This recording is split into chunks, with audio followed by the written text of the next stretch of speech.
Hello friends, welcome to ரின் சமையல். இன்றைக்கி நம்ம ரின் சமையல் சேனலில் கோதுமை மாவு போண்டா மறக்க முடியாத சுவை, உடனே செஞ்சு பாருங்க. இந்த இன்ஸ்டண்ட்டான போண்டா கோதுமை மாவில் செஞ்ச போண்டா போல் இருக்காது. வெளியில் மொறுமொறுப்பாக ரொம்பவே டேஸ்ட்டாக இருக்கும். டீ போடுற நேரத்தில் சட்டுன்னு இந்த கோதுமை மாவு போண்டாவை செஞ்சிடலாம். ஒரு கப் அளவு மாவு இருந்தால் போதுங்க. ஈவினிங் ஸ்நாக்குக்கு இந்த ஈஸியான போண்டாவை செய்யலாம். ரின் சமையல் சேனலை சப்ஸ்கிரைப் பண்ணிக்கோங்க. பக்கத்தில் இருக்க ஆளுன்ற பெல் ஐக்கானை கிளிக் பண்ணி வச்சுக்கிட்டிங்கன்னா நான் போடுற வீடியோ உடனே உங்களுக்கு நோட்டிஃபிகேஷனில் வந்துடும். கோதுமை மாவு போண்டா செய்கிறதுக்காக ஒரு கப் அளவு கோதுமை மாவு எடுத்திருக்கேன். அதை மிக்சிங் பவுலில் சேர்த்துக்கலாம். இது கூட 2 ஸ்பூன் அளவு அரிசி மாவு சேர்த்துக்கணும். கடலை மாவு 2 ஸ்பூன் அளவு சேர்த்துக்கங்க.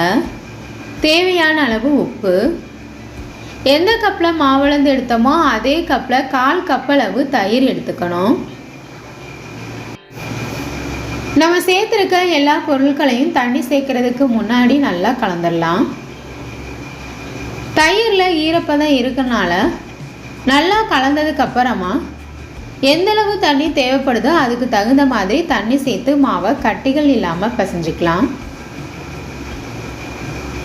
இந்த மாவு பிசைகிறதுக்கு தண்ணி அதிகமாக தேவைப்படாது.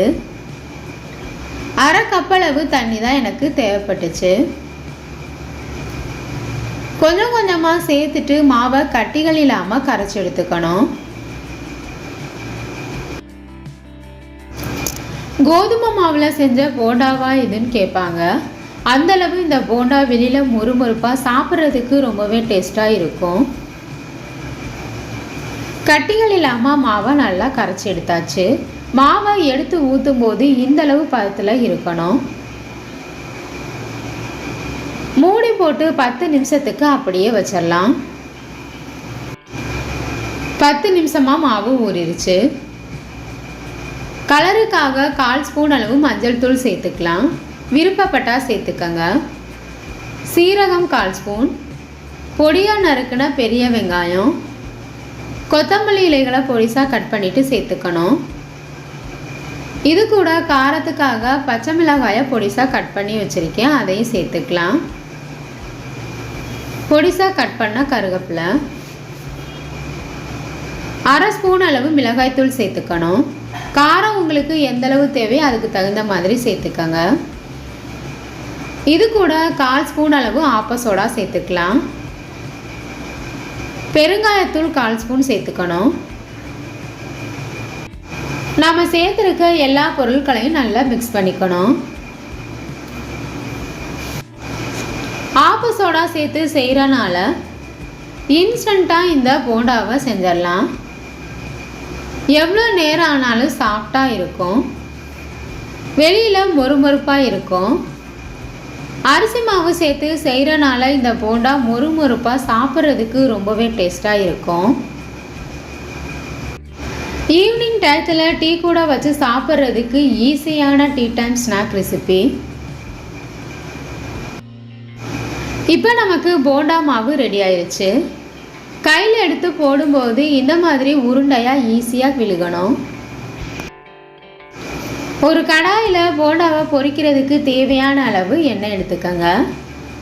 எண்ணெய் சூடானதுக்கு அப்புறமா எந்தளவு உங்களுக்கு போண்டா பெருசாக அல்லது சின்னதாக வேணுமோ அதுக்கு தகுந்த மாதிரி மாவு எடுத்து எண்ணெயில் போட்டுடலாம்.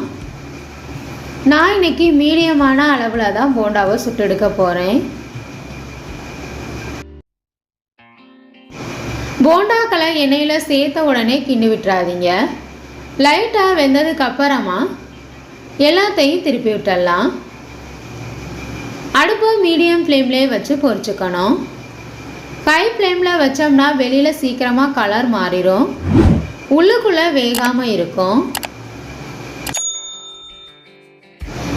மீடியமான ஃப்ளேமில் வச்சு பொரிக்கும்போது போண்டாக்கள் வெளியில் மொறுமொறுப்பாகவும் உள்ளுக்குள்ளே நல்லா வெந்திருக்கும்.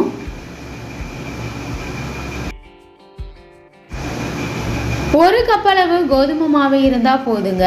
நிறைய போண்டாவை பொரிச்செடுத்துடலாம். கடலை மாவு சேர்த்து செய்யும்போது போண்டா எண்ணெய் குடிக்காமல் இருக்கும். எண்ணெயிலிருந்து நுர வரதெல்லாம் குறைஞ்சதுக்கு அப்புறமா வெளியில் எடுத்துடலாம். கோதுமை மாவு போண்டா இப்படி மொறுமொறுன்னு செஞ்சு பாருங்க, உடனே தீர்ந்து போகும். மொறுமொறுன்னு சுட சுட ரெடி ஆயிருச்சு. ஈஸியான ஸ்நாக் ரெசிபி. இதே போல் மீத இருக்க எல்லா மாவையும் சுட்டெடுத்துக்கலாம்.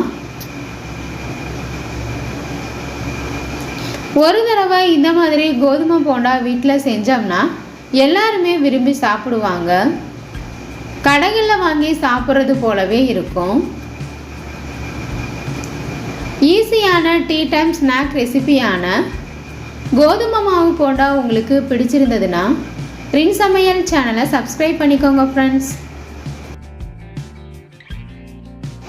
இன்ஸ்டண்ட்டான காரா போண்டா உங்களுக்கு பிடிச்சிருந்ததுன்னா லைக் கொடுங்க ஃப்ரெண்ட்ஸ். கமெண்ட் பண்ணுங்கள், ஷேர் பண்ணுங்கள். பக்கத்தில் இருக்க ஆளுன்ற பெல்லைக்கான கிளிக் பண்ணி வச்சுக்கிட்டிங்கன்னா நான் போடுற வீடியோ உடனே உங்களுக்கு நோட்டிஃபிகேஷனில் வந்துடும். Thank you friends.